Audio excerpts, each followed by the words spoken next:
saber es eso, ¿ya? Y se van a dar cuenta que si ustedes leyeron ayer la clase, van a entender más de lo que vamos a hablar hoy.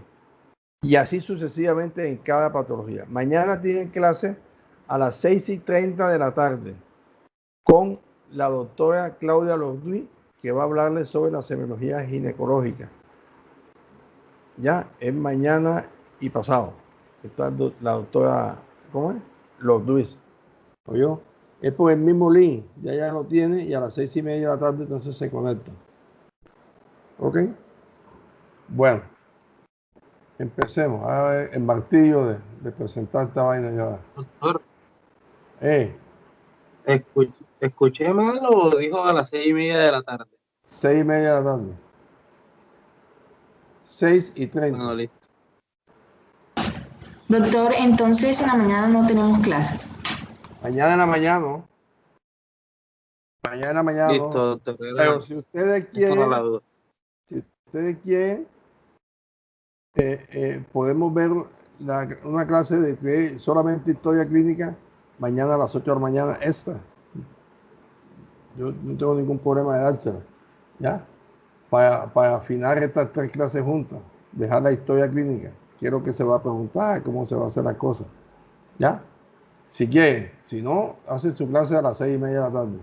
Y después ¿cómo? Después la vemos después otro día, un sábado, cualquier día que estén desocupados. ¿Ok? Cualquier día que no tengan clase y que tengan algún tema en general, me dicen y lo cuadramos. Yo no tengo problema, yo estoy en mi casa ahora. Oye, ¿sí me entendieron? Sí, doctor. Listo, doctor. Sí, doctor. Bueno, ahora estoy presentando, ahora me empieza otra vez el martillo de presentar esta vaina. Está presentando, Doctor, sí, ya está presentando. Ya aprendí. Ok, listo. Entonces vamos a ver cómo formulamos una hipótesis diagnóstica. Cómo llegamos a un diagnóstico en la clase de hoy. Presten atención y traten de hacer síntesis entre lo que se vio ayer. Por eso me hubiera gustado que todos hubieran leído, porque así no dejan de comer, de perderle el hilo, la continuidad. Ok. Ya lo dijimos en la clase pasada que la semiología médica es la disciplina clave, es lo mejor, lo principal para realizar un diagnóstico. Si nosotros desconocemos los síntomas de un paciente, de una enfermedad cualquiera que sea, va a ser muy difícil llegar al diagnóstico. ¿Y cómo vamos a saber ese difícil? Ustedes digan, no, pues hay tantas enfermedades que cómo quiere que aprendamos todos los síntomas y síntomas. Sí. Los síntomas y síntomas son iguales, son todos los mismos, no hay más, pero se presentan en una forma y en una característica diferente de una enfermedad a otra enfermedad. ¿Es correcto? Eso es lo que vamos a aprender. Ustedes que están comenzando ahora la clase, la práctica clínica, se van a quedar asombrados, siempre se quedan a decir, oh, los profesores, el doctor, cómo se orienta rápidamente. O sea, el paciente llega, yo solamente veo al paciente con una insuficiencia respiratoria, sin tocarlo, sin preguntarlo, y le escucho desde acá lejos, le escucho estertores crepitantes el asunto y la disnea total que trae. Lo único que veo yo, viendo el paciente y viendo la edad del paciente, y ese paciente está en una falla cardíaca, tiene edema agudo pulmonar. Hasta que yo no se empiece a hacerle los antecedentes, a hacerle todo el estudio. Entonces, esa es la situación. O sea, la idea es que con unas cuantas preguntas hay que formarse una idea, lo que hablábamos ayer, una idea de lo que ocurre al paciente. Entonces, se debe sentir ustedes pensarán de que hay que recorrer una larga lista de un check de preguntas y respuestas, ya, que hacen saltar de un tema a otro tema sin que quede claro qué es lo importante. No hay ningún check de preguntas ni nada del asunto. Simplemente es ver al paciente. La inspección. Por eso, si le llega una inspección, se dan cuenta que solo ver y aprender a ver al paciente nosotros nos hace ver los síntomas y los signos de una vez y nos orienta a pensar qué es. ¿Qué es lo que pasa? La diferencia está en los conocimientos sobre cómo se presentan las distintas enfermedades. Eso es fundamental, ¿ya? Cómo se presentan las distintas enfermedades.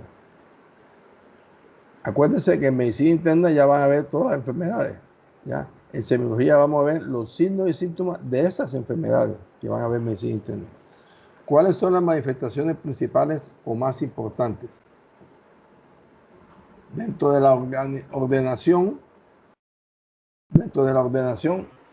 juega un papel importante varios aspectos. Hay que conocer las posibles causas de los distintos síntomas y signos. Sí. Nosotros, por ejemplo, en cuidado intensivo, nosotros vemos un paciente que está hipotenso, ¿ya? Si está hipotenso, presión 70-60, nosotros no vamos a poner enseguida la noradrenalina para subirle la presión. No. Tenemos que saber el por qué ese paciente está en 70-60 de presión arterial. O sea, ¿cuál es la causa de esa hipotensión?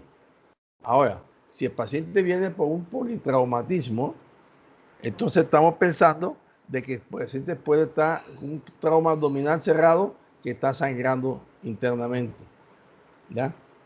Y eso hace que el paciente, entonces, a uno lo va orientando la causa de por qué llega el paciente. Debemos saber agrupar los síntomas y signos en los síndromes. Ya ayer hablamos de los síndromes. Entonces, repasamos lo que vimos ayer. Semiología médica es el objeto de estudio de los signos de las enfermedades. ¿Qué signo? Signo es el objetivo. Nace de la observación y análisis de parte del médico. Lo que nosotros vemos al paciente. Ese es el signo. Y síntoma es lo subjetivo, es lo que nosotros le preguntamos al paciente y el paciente nos refiere, ¿ya? Esos son síntomas. Entonces, eso es importante que ustedes tengan el concepto claro. Al poder plantear las posibles causas de un determinado síntoma o signo, automáticamente se va esbozando alguna hipótesis diagnóstica. Eso es correcto. Si tú sabes de que el paciente refiere cefalea intensa, ¿ya? Pero tiene un signo de accidente vascular cerebral, una hemiplegia, una desviación de la comisura, y el paciente tiene una cefalea, ¿ya? Hay que pensar dos cosas. La presión arterial, si está normal, bien, pero si está en crisis hipertensiva, está en una emergencia hipertensiva. Hay que bajar la presión para mejorar esa cefalea y para mejorar el daño a órganos que sería el cerebro. Una crisis hipertensiva es el aumento de la presión arterial y una emergencia hipertensiva es el aumento de la presión arterial, pero con daño en órganos. ¿Cuáles son los órganos blancos que tenemos nosotros? El cerebro, corazón, pulmón, hígado y riñón. Cuando hay una hipertensión arterial alta y el paciente tiene una encefalopatía hipertensiva que llaman, o tiene una cefalea intensa, o tiene manifestación de una hemorragia cerebral por ruptura del aneurisma, por la presión, ese es el signo del asunto. Y el síntoma te va a decir para el paciente que tiene cefalea o que no puede hablar bien, ¿ya? Un accidente vascular cerebral. Entonces hay que saber, para mejorar eso, hay que saber ese síntoma y ese signo que nos está presentando, saber por qué la causa. ¿Por qué la causa de una cefalea con daño a órgano blanco? Tiene que ser por una crisis hipertensiva. Entonces hay que leer emergencia hipertensiva, crisis hipertensiva, la fisiopatología de esos temas, porque ojalá vayan anotando y cada tema que se mencione, ustedes vayan al libro a leerlo. Léanlo. Y si no entienden,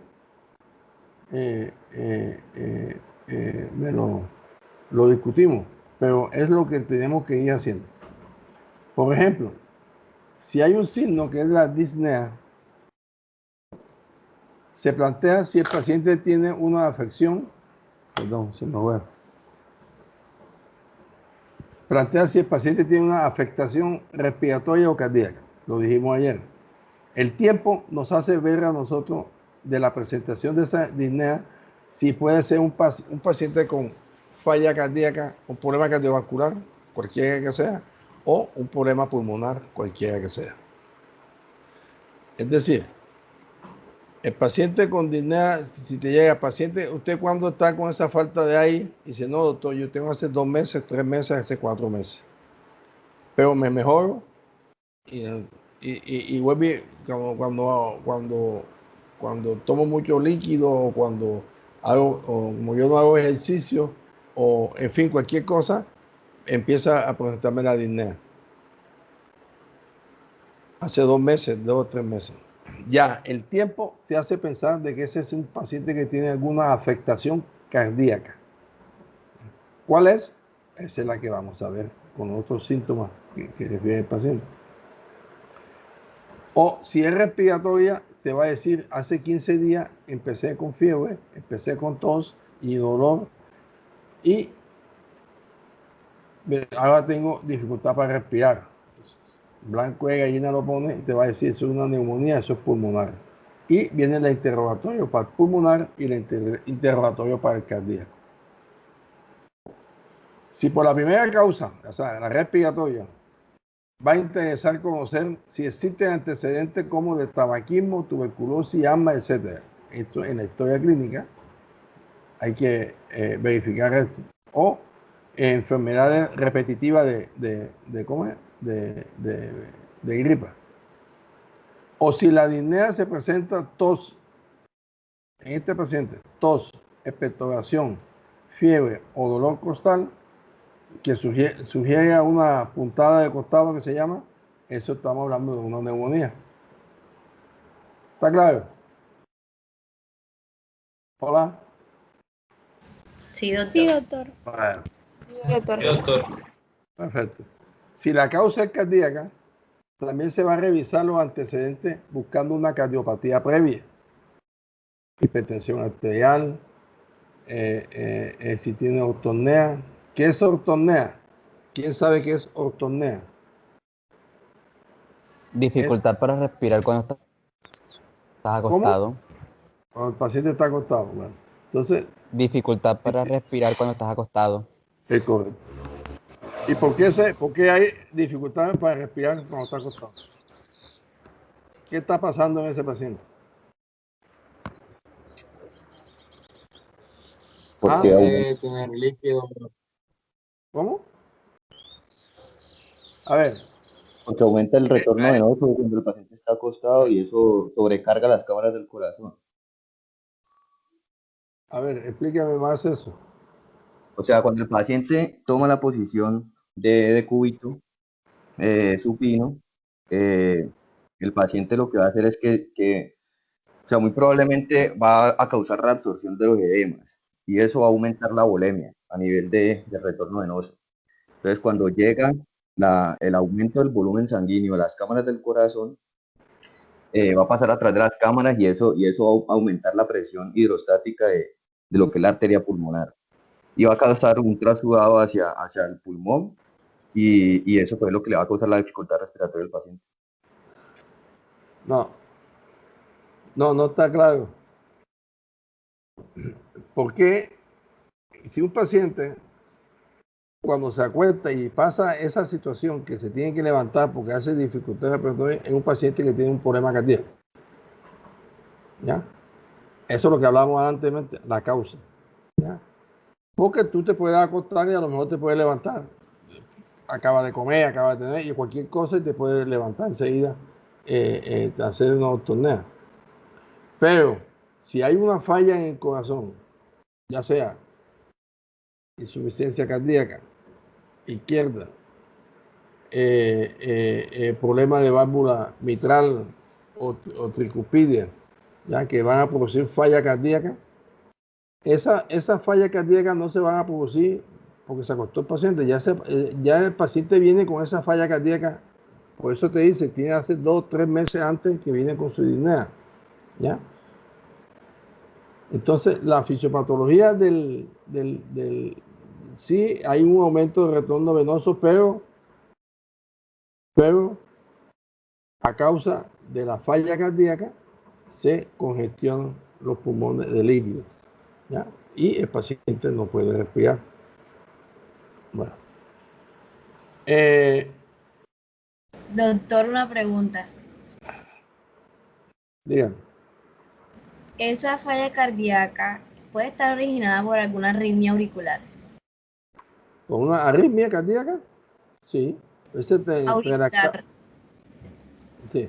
Las causas de insuficiencia cardíaca son múltiples y una de ellas es la arritmia cardíaca, ¿ya? Que el corazón presente una arritmia, cualquier tipo de arritmia que puede tener, dejar el corazón, que no hace que por la arritmia no funciona como bomba y se acumula líquido y pasa líquido ¿cómo se llama? Del ventrículo a la aurícula y se va hacia para atrás, va en retroceso. ¿Ya? Las arritmias pueden producir falla cardíaca. ¿Sí? Y hay algunas arritmias que son mortales y el paciente se muere.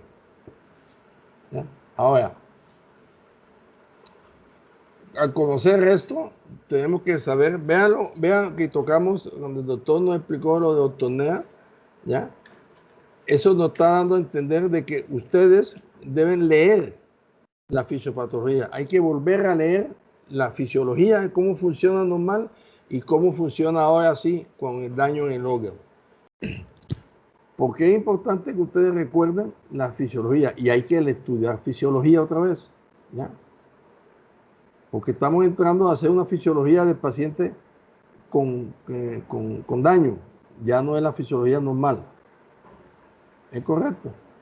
Entonces tienen que volver a leer la fisiología. La disnea paroxística nocturna o edema vespertino de extremidades inferiores. ¿Qué pasa cuando un paciente, o qué te hace pensar si un paciente te dice, doctor, yo llego a las 6 de la tarde de mi trabajo y me siento los pies pesados y me quito los zapatos y si me marcan los zapatos o las sandalias o lo que sea, se me marcan como si tuviera edema hinchado los pies? ¿Qué te hace pensar eso? A ver, ¿quién sabe? Retención de líquido. No sé si es insuficiencia cardíaca derecha. ¿Cómo? Insuficiencia cardíaca derecha. ¿Por qué? Porque, por ejemplo, si hay por ejemplo, si hay una alteración en el ventrículo derecho del corazón, por ejemplo, que la cámara se da reducida, o si hay, por ejemplo, una valvulopatía que permita el flujo retrógrado de la sangre, mientras el paciente está durante el día, al final del día se empiezan a acumular esos líquidos en las extremidades inferiores, debido pues a que se vuelve pues, el retorno venoso. Ya, ¿y qué otro síntoma es para falla cardíaca derecha?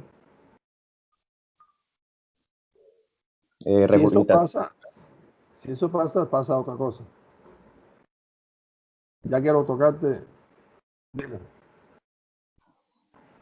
No sé, regurgitación yugular, no sé. Irritación yugular, espérate. Irritación yugular.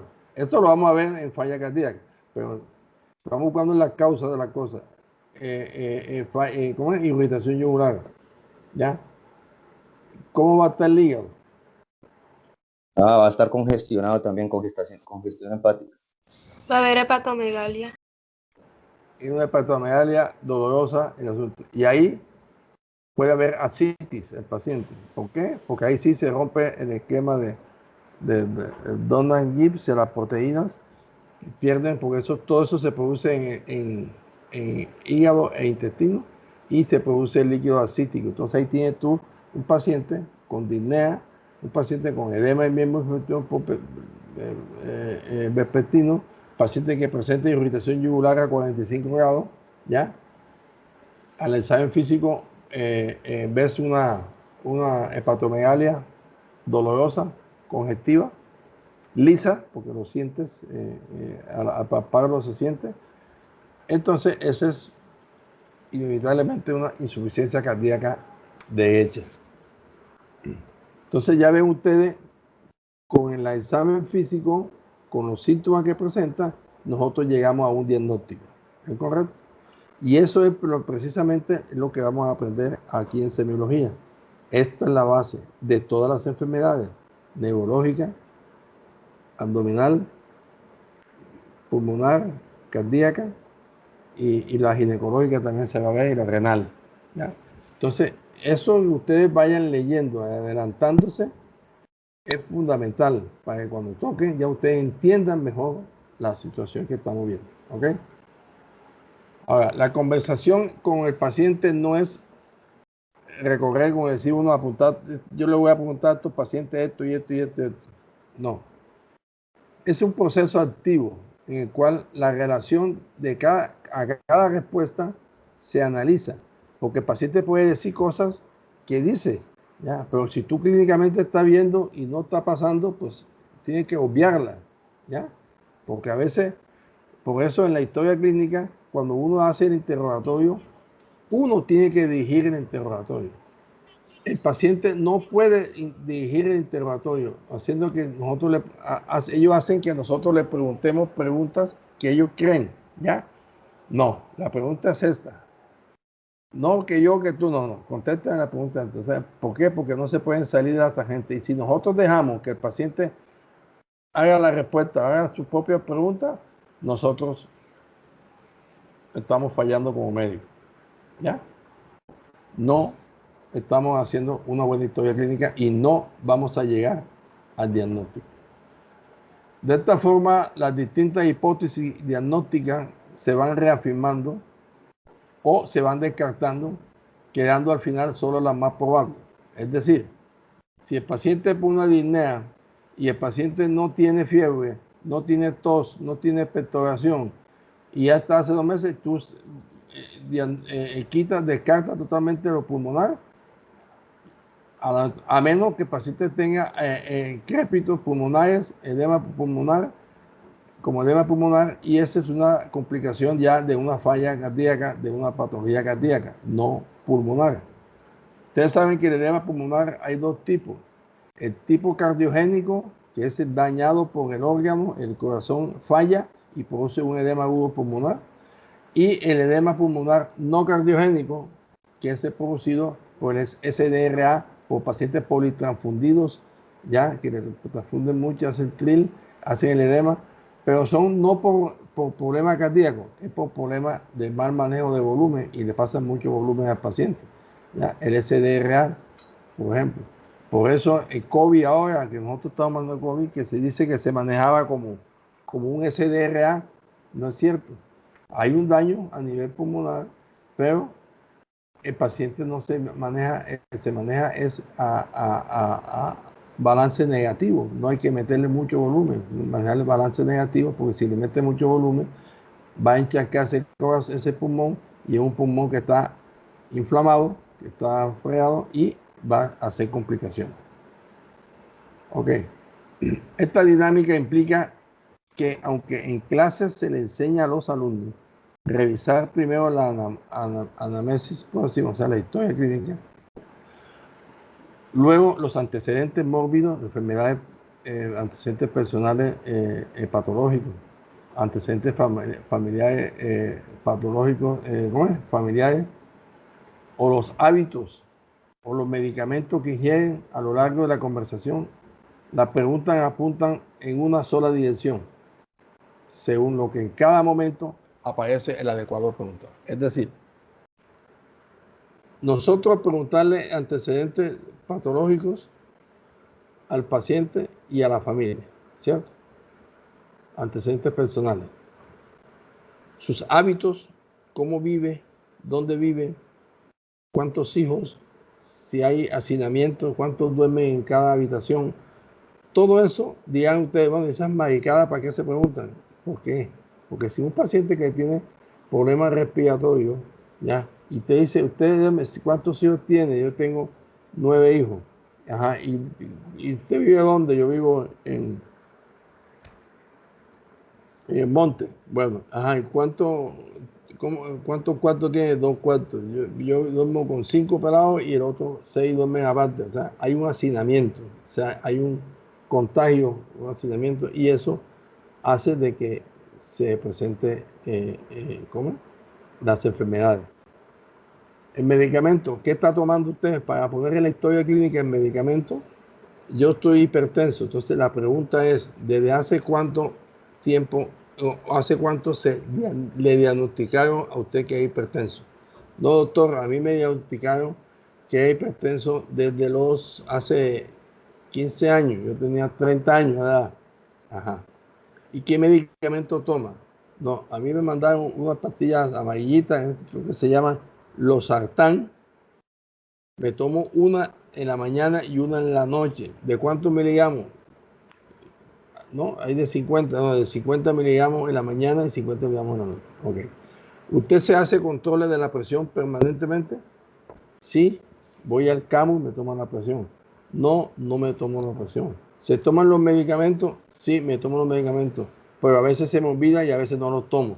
Entonces, si usted es un paciente, dice eso, y el paciente está con presión arterial alta, quiere decir que el paciente no ha podido controlar su presión porque no es un desordenado para tomar los medicamentos. ¿Ya? Y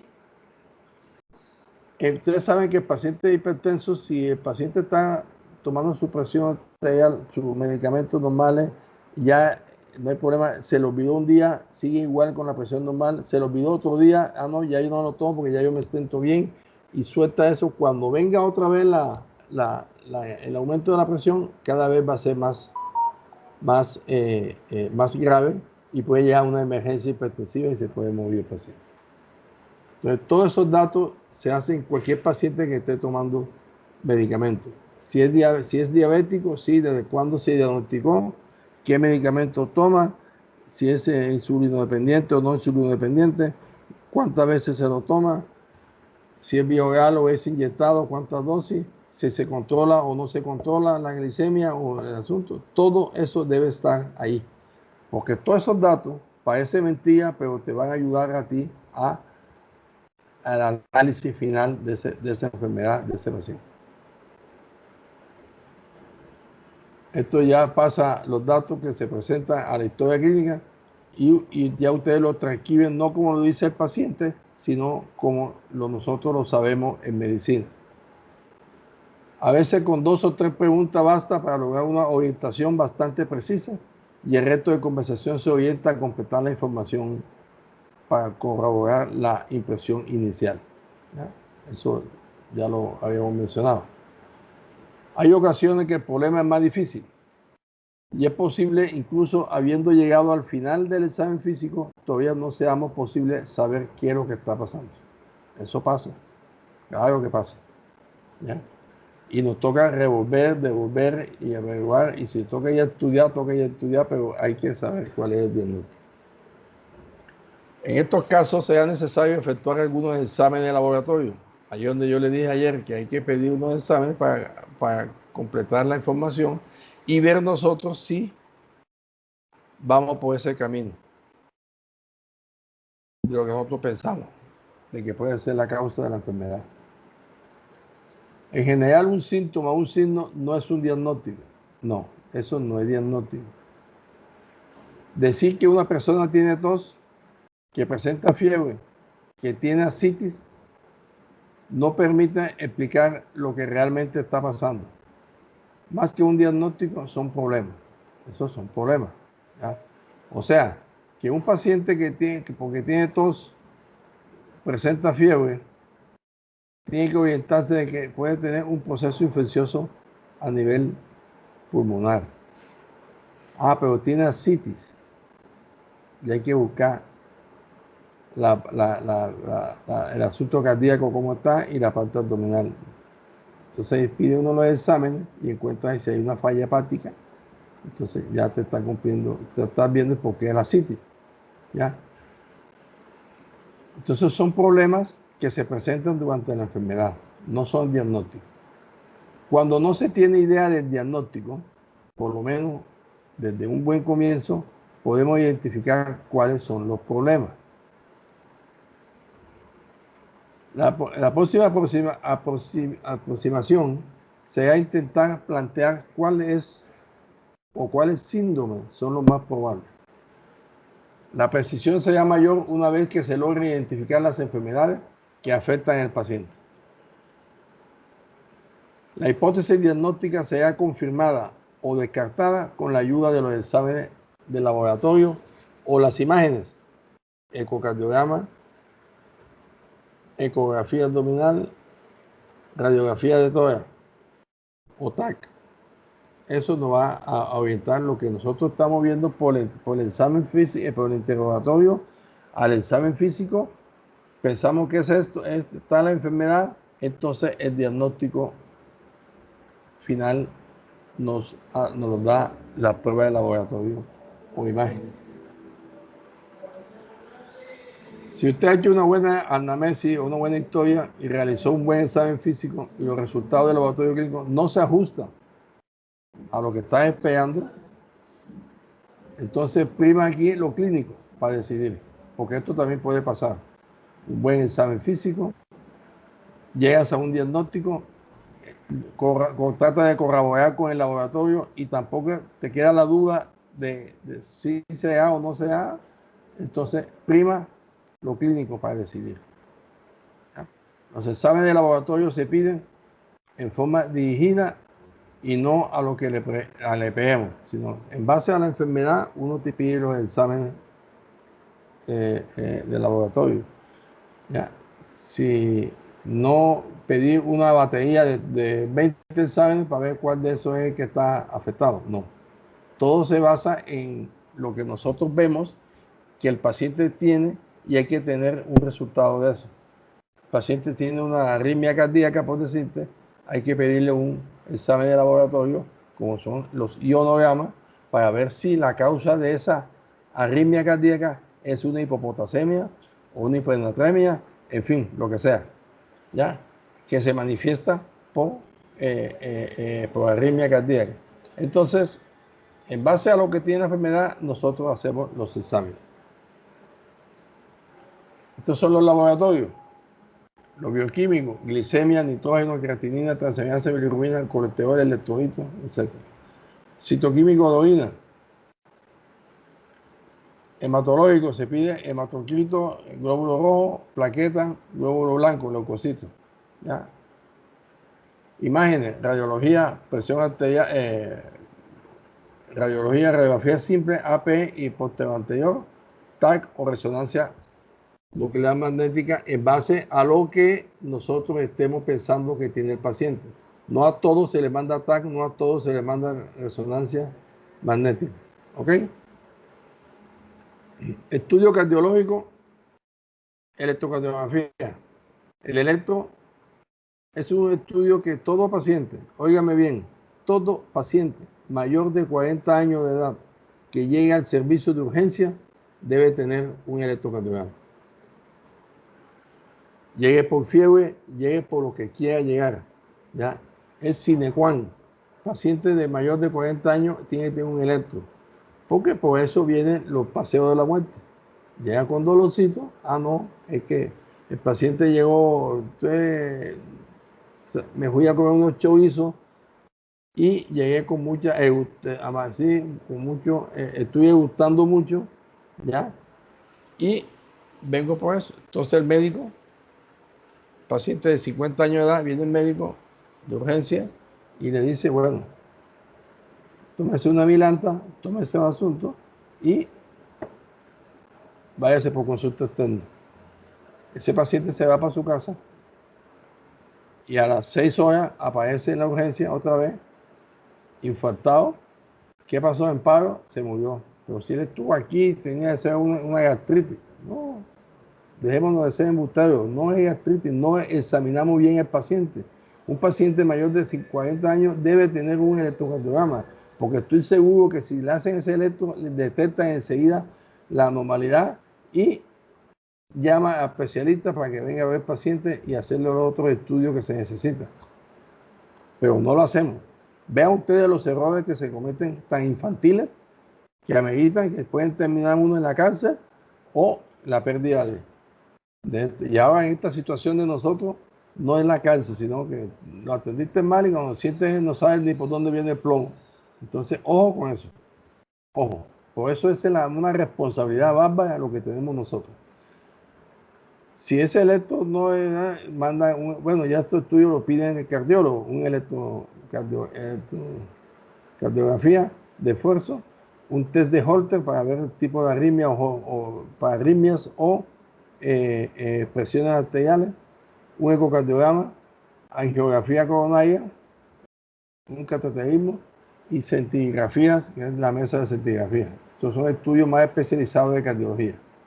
Digestivo, tenemos la endoscopia digestiva alta, endoscopia digestiva baja. A ver, cuando llega un paciente con una sangrado por vía digestiva alta, ¿cuáles son los signos que ustedes van a ver? ¿Quién dice? ¿Quién sabe? Podríamos encontrar melena en las heces. Sí. ¿Quién habla ahí? Nicolás Morales. ¿Quién? Nicolás Morales. Nicolás Morales.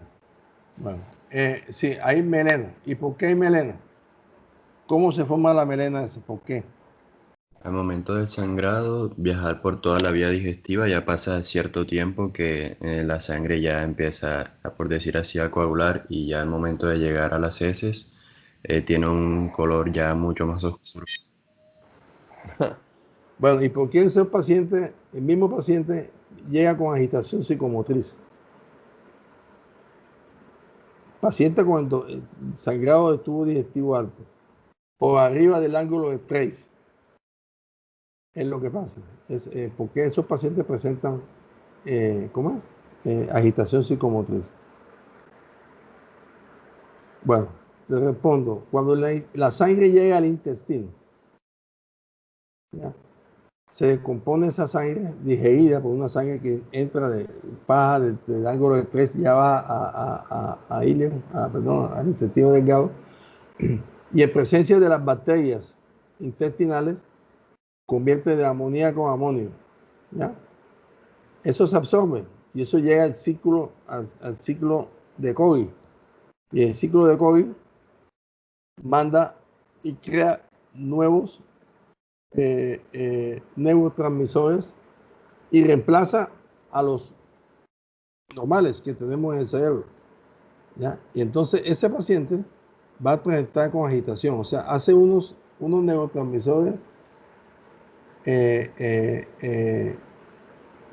genéricos, llamémoslo así, y reemplaza al paciente. El paciente hace agitación psicomotriz o hace depresión, agitación o no agitación, ¿ya? Y el paciente llega por un sangrado tubo digestivo, ¿ya? Y la sangre digerida se convierte en aquí como el alquitrán, como la brea, en un color negro, grasoso, patoso, fétido, pero es bien fétido cuando sale una melena, ¿ya? Al ver ese signo, ya nosotros debemos estar pensando de que es sangre digerida, ¿ya? Descompensada, y eso viene por un sangrado tubo digestivo alto. ¿Y qué hay que hacer? Entonces vienen los médicos y le mandan tomografía porque el paciente está con agitación psicomotriz. Y viene la tomografía y es normal. Le piden interconsulta a neurología y dice, no, le manda un medicamento o le dice, mándelo para piso, para la UCI porque hay que necesitar entubarlo. Y esto es del día a día, estimado amigo. Yo he visto pacientes, pero hace años, en que tienen 4 o 5 tomografías normales, y cuando me piden la interconsulta de cuidado intensivo, voy a ver paciente. Sí, es un paciente que está deteriorado neurológicamente. ¿Cómo es? No responde con un Glasgow bajo, ya, menos de 8, que ya hay que tener paciente entubado. Pero entonces pregunto, ¿por qué llegó ese paciente?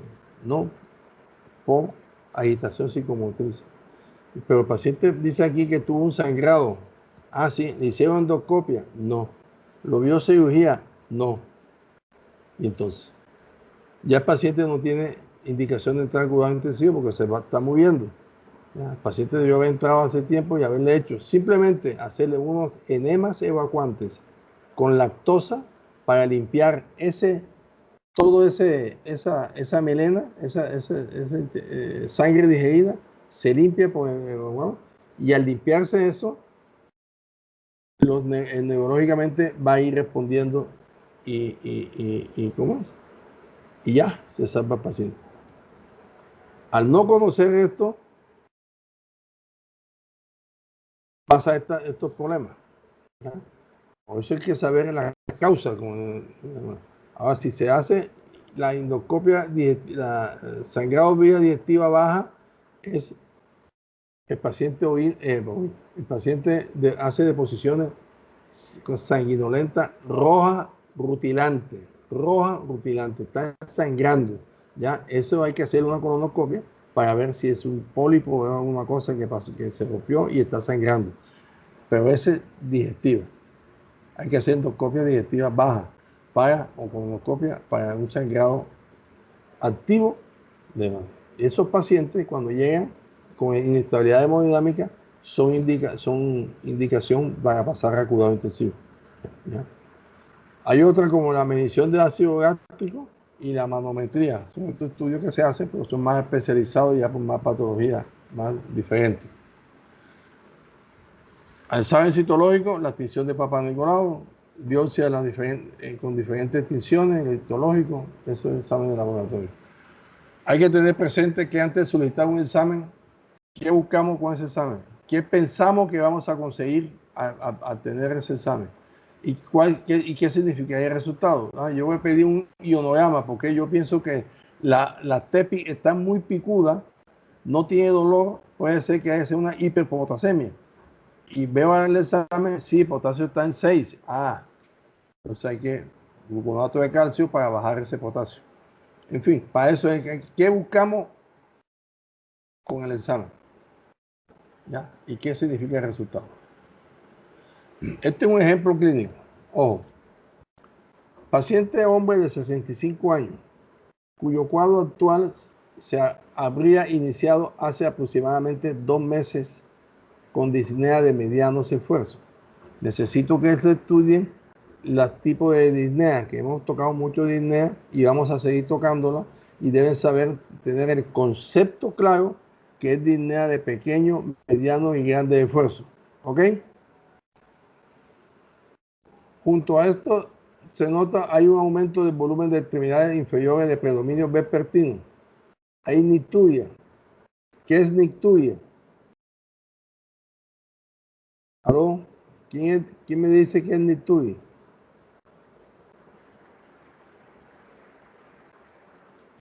¿Aló? ¿Me escuchan? Sí, doctor. Sí, doctor. ¿Qué es nicturia? Orinas frecuentes en la noche. Bueno, Condición nocturna frecuente. hay 170 alumnos y siempre contesta uno solo. O toditos están dormidos. Pregunto. Bueno. Yo le quiero decir, siempre pasa al final de las rotaciones. Siempre. ¿Ya? Si no estudian, que no se haga pregunte, ahora que estamos en el sistema de virtual, y no quiero que al final del semestre me digan, doctor, me quedó en 2.95. Me falta un puntico para subirme. ¿Le ayudo? Yo no ayudo a nadie. ¿Ya? No, porque si yo no veo que la gente estudia y si la gente se va, yo no puedo ayudar a nadie. Así que necesito que estudien, que lean. Ya esto empezó, de verdad, la medicina se empieza de entrada. Ya, y tiene que empezar uno con esto. Por eso, en los grupos míos de rotación, ojo, el primer día de rotación voy a hacer el examen al grupo mío que corresponde de mi rotación, ya con los temas que yo voy a pasar, porque deben ir estudiando desde antes. Y este tema que estamos hablando, tienen que repasarlo y estudiarlo, porque apenas empiezan en 2 semanas los cursos de, ¿cómo? Las rotaciones, el primer día que lo entremos, le hago el examen. No es amenaza ni es nada. Necesito que tengan la responsabilidad de estudiar. Es lo único que yo les pido. Necesitamos estudiar. Bueno, entonces seguimos. Junto a esta nota hay un aumento, se nota un aumento de volumen de extremidades inferiores, predominio vespertino. Ni estudia, quiere decir que el paciente dice que se orina mucho en la noche, se levanta mucho a orinar y la orina es oscura, como té cargado o como Coca-Cola, en fin, como lo refiere el paciente. Desde hace 3 semanas la disnea se ha hecho en reposo, obligándolo a permanecer en cama. Ya, acuérdense que hablé los 3 tipos de disnea: mediano, pequeño, grande esfuerzo y en reposo. Son 4. Esa clasificación la tienen que estudiar, la tienen que saber y tener conceptos claros. El aumento de volumen de las extremidades se va generalizando, que incluye esta región genital y abdominal. El volumen urinario disminuye ostensiblemente. ¿Cuánto debe orinar un paciente normalmente? ¿Quién sabe?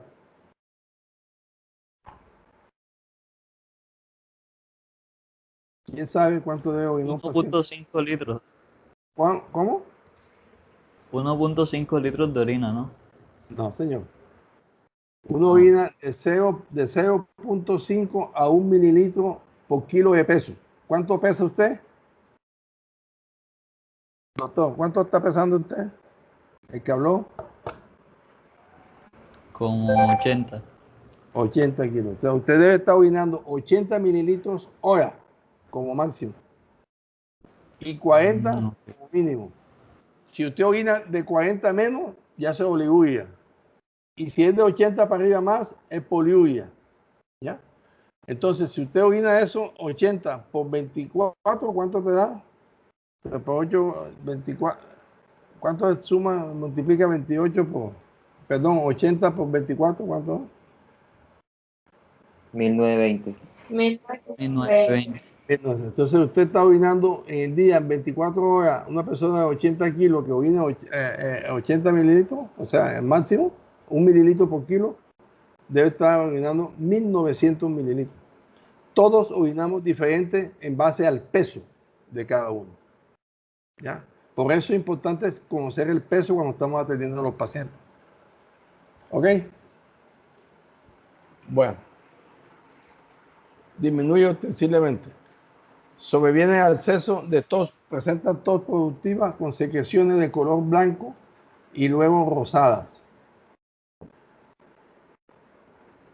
Los ruidos bronquiales son audibles por los familiares, o sea, se escuchan los detectores, quienes solicitan la evaluación médica y que se realice en domicilio y se deciden trasladarlo al hospital.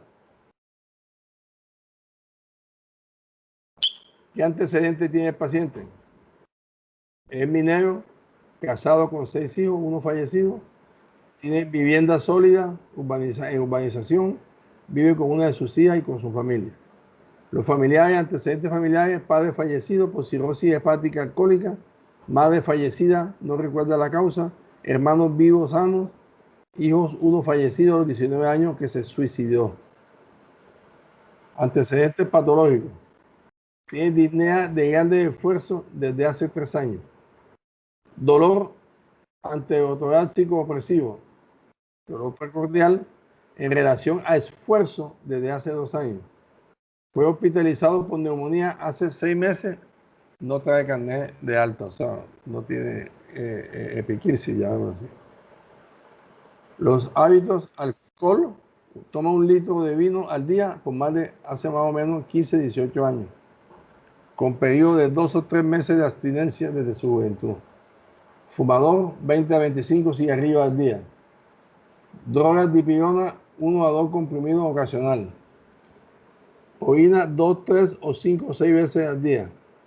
El ritmo intestinal, o sea, defeca diariamente. Nació en los Andes, hace 2 años vive en Santiago de Chile. Examen general. El decúbito dorsal semisentado encuentra un paciente ortopnéico, tranquilo y cooperador, deambulación imposible, no puede caminar, y una fascie no característica. Necesito que me estudien las fascies, los tipos de fascies de los pacientes. ¿Ya? Un paciente que está consciente, lúcido y orientado, tiene un peso de 83 kilos al ingreso, talla de 1.65 centímetros y con textura de tórax endoforme. Al examen físico en tórax vemos un diámetro mayor anteroposterior, edema de pared, costillas horizontales, elasticidad disminuida y disminución del vello axilar. ¿Qué te hace pensar a ver un paciente así? Diámetro anteroposterior. De pronto tiene enfisema pulmonar. Exacto. Esa es la característica del tórax en tonel. ¿Ya? Que puede ser por enfisema o puede por cualquier otra patología. Bueno, los pulmones, incursión respiratoria disminuida, sonoridad globalmente aumentada, matidez vivasal, vibraciones vocales difusamente disminuidas, murmullo vesicular disminuido y ausente en bases. Ya eso lo vimos ayer en la palpación y todo, cómo se siente uno en las manos, si la murmullo vesicular, las vibraciones vocales son disminuidas, si hay hipertebiloquia, si no hay hipertebiloquia. Todo eso hay que saberlo porque eso en el examen pulmonar lo vamos a ver nosotros. Vean cómo la rotación de pulmonar. Bronco y sibilancia. Corazón tiene un choque de punta en el quinto espacio intercostal, línea axilar anterior, está normal, choque de punta. No tiene un corazón grande, te hace pensar. Ritmo irregular, 3 tonos, ritmo de galope, así como un caballo, ese ritmo de galope, taquicardia, más o menos 120 y reforzamiento en el soplo A2. Soplo holosistólico eyectivo, enfoco aórtico accesorio irradiado a carótida, soplo holosistólico y regurgitación. Hay que ir leyendo qué son los soplos, eso lo vamos a ver en cardiología, en la rotación, en ápex irradiado a axila y dorso. Mesocardio, más o menos, grado 3 a 4. Abdomen, batracio, sin respuesta, ruido intestinal no positivo, hígado normal, actividad hepática, área de proyección más o menos 16 centímetros. En fin, vasos se percuten en 9ª y 11 costillas, etcétera, etcétera. Extremidades, los pulsos femorales, tibial posterior presente, Hoffman positivo a la izquierda. ¿Cuál es el signo de Hoffman? ¿Quién sabe? Todos estos temas, todo esto que estamos tocando, ojalá lo tengan apuntando para que lo busquen y lo lean, para que puedan entender. Genitales, examen neurológico, ok. Bueno, entonces vamos a ver el análisis. Sistema comprometido. Está el respiratorio, obstrucción, derrame o congestión. Ahí está todo el crépito y todo. Cardíaco, hay arritmia, soplo y irritación yugular. Hepático, aumento, hay hepatomegalia y hay ictericia. Renal, hay disminución de la diuresis. Síndrome de trombosis venosa profunda. Y flapping en el sistema nervioso, pues, normal, no hay nada que. ¿Cuál fue el síntoma inicial que ese paciente dijo? La disnea, llegó por disnea. Por lo tanto, es conveniente pensar cuál de los síntomas comprometidos provoca disnea como síntoma inicial? La respuesta sería ya sea respiratorio o cardiovascular el sistema. Recuerda qué síntoma acompañó a la disnea, el edema. De los síntomas respiratorios y cardiovasculares, ¿cuál es el motivador de edema cuando ésta está insuficiente? Cuando hay edema, ya hay que pensar en cardiovascular.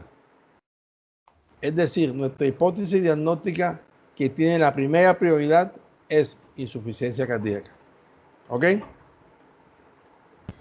Profe, como, y también cuando decía, ya que usted estaba leyendo, decía que el paciente tenía tos productiva de color rosado. O sea, eso es un indicador de líquido en los pulmones y es un problema muy común en los pacientes que tienen insuficiencia cardíaca.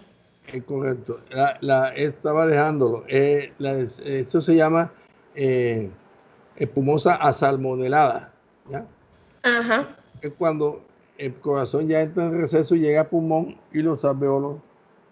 Ustedes, me imagino que han tomado jugo o ¿cómo se llama eso? O malteada, por ejemplo. Una malteada que es más espesa.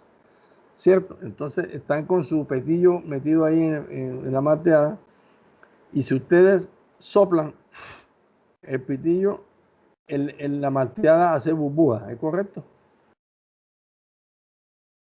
Sí, ¿verdad? Sí, señor. Bueno, ¿qué está pasando en el pulmón? En el alveolo. El alveolo está congestivo, está lleno de líquido, ¿ya? Porque hay extravasación de líquido por la ruptura de la cascada de complemento, todos esos eventos que producen que entre líquido al pulmón, al alveolo, ¿ya? Pero entonces el alveolo, normalmente cuando se produce la hematosis, que es el intercambio de oxígeno en el alveolo, entra el oxígeno, que es cuando el paciente respira, y ya encuentra líquido ahí en el pulmón. Y al encontrar líquido en el pulmón, produce burbujas. Y eso está como sangre y eso sube y sube en la salmonela hacia arriba. Dependiendo del grado de alveolo que tengan o del edema pulmonar, el paciente empieza a botar secreciones asalmoneladas por la boca. Cuando es un paciente que está con una falla cardíaca, con edema pulmonar no cardiogénico por medio de una sepsis, una neumonía, un SDRA, lo que sea, sale burbuja, pero no son asalmoneadas, son blancas, ¿ya? Blanquecina, transparente. Y la de cuando sale falla cardíaca es la que está asalmonelada. A veces inicia el paciente con blanquecina y termina después en la rosada, como en el caso del paciente. Puede pasar, ¿ya? Pero eso te hace pensar con los otros signos que tú estás viendo de que hay un edema pulmonar, porque si tú te das cuenta, atrás habla, ¿dónde está? Dos, aquí, respiratorio, obstrucción, derrame y hay congestión del paciente. Presenta el crépito y al examen físico presenta, ¿dónde está? Ahí está, excursión respiratoria disminuida, sonoridad globalmente aumentada, matidez binasal, vibraciones vocales difusamente disminuidas ya, murmullo vesicular disminuido y ausente en las bases, expiración y estertores medianos y pequeños bilaterales difusos, roncos y sibilancia. Eso es cuando hay líquido en pulmón. Siempre va a haber encontrado eso. ¿Ok? Bueno. Sí, señor. Entonces, este es ejemplo, entonces este razonamiento anterior no condiciona la hipótesis diagnóstica sea la verdadera afección del paciente. Recuerden que en la medicina nada es absoluto. Nada es absoluto. O sea que 2 por 2 no son 4. ¿Es correcto? Entonces existe el diagnóstico diferencial, que esto va a permitir establecer las características que permitan establecer esas diferencias, ¿ya? Porque hay muchos diagnósticos parecidos y entonces debe haber algo diferencial al otro. Ah, pero este tiene esto, entonces eso no es la otra, ¿ya? Ejemplo, si un síntoma de coloración amarilla, o sea, en piel, esclera, tiene prurito el paciente y tiene un síntoma de ictericia, fiebre y hepatomegalia,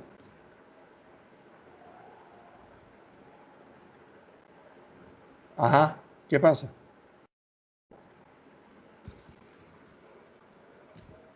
Aló. Repito, el diagnóstico diferencial va a permitir establecer las características que permitan establecer las diferencias entre una patología y otra patología, aún con los mismos signos y síntomas. ¿Es correcto? Síntoma color amarilla, de piel y esclera y prurito, estás pensando en una ictericia. ¿Ya? Si tienes fiebre y una falla hepática. Entonces, eso te puede marcar a ti la diferencia. Ah, pero el paciente tiene color amarillo, pero no hay hepatomegalia. El examen laboratorio no, entonces hay que captar otra patología que tenga presente coloración amarilla que no sea por problema hepático. ¿Ya? Eso se presenta mucho en muchas patologías. ¿Correcto? Bueno, entonces eso es todo. Necesito que estudien. Ya tienen más o menos la idea de cómo es el cómo salgo yo. Fin de la presentación. Aló. Sí, señor, aquí estamos.